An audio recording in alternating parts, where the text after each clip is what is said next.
ಒಂದೇ ಥರ rice item ತಿನ್ನೋ ಬದಲು ಒಂದು ಸಲ ಈ ಥರ ಮಸಾಲ ಬಾತ್ ಮಾಡ್ಕೊಂಡು ನೋಡಿ. ಇದಂತೂ ಮಾಡೋಕ್ಕೆ ತುಂಬಾ ಈಸಿ. ಹೇಗಪ್ಪ ಅಂದರೆ, ಒಂದು ಬಾಣಲೆಗೆ ಎಣ್ಣೆ ಹಾಕ್ಕೊಂಡು ಆಮೇಲೆ ಶೇಂಗಾನ ಹುರಿದ್ಕೊಂಡು ಆಚೆಗಡೆ ಇಟ್ಕೋಬೇಕು.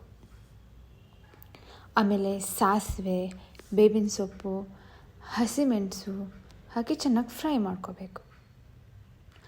ಆಮೇಲೆ ಈರುಳ್ಳಿ, ಟೊಮೆಟೊ ಹಾಕಿ ಚೆನ್ನಾಗಿ ಫ್ರೈ ಮಾಡಿದಾದ್ಮೇಲೆ ಆಮೇಲೆ ಮಸಾಲ ಐಟಮ್ಸ್ನ ಹಾಕೋಬೇಕಾಗತ್ತೆ.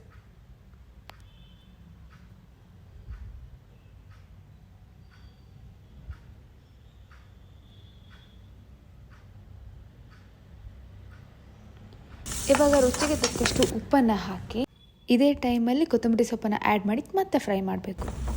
ಆಮೇಲೆ ಫ್ಲೇಮ್ನ ಆಫ್ ಮಾಡಿ ರೈಸನ್ನು ಹಾಕಿ ಫುಲ್ ಮಿಕ್ಸ್ ಮಾಡ್ಕೋಬೇಕು. ಇವಾಗ ಹುರ್ಕೊಂಡಿರೋ ಶೇಂಗಾ ಕಾಳನ್ನ ಹಾಕಬೇಕು ಇದಕ್ಕೆ. ನೋಡಿದ್ರಲ್ಲ ಎಷ್ಟು ಈಸಿಯಾಗಿ, ಟೇಸ್ಟಿಯಾಗಿ, ಸಿಂಪಲ್ಲಾಗಿ ನಮ್ಮ ಮಸಾಲ ಬಾತ್ ರೆಡಿಯಾಗಿದೆ. ಒಂದು ಸಲ ಈ ಥರ ಮಾಡ್ಕೊಂಡು ನೋಡಿ.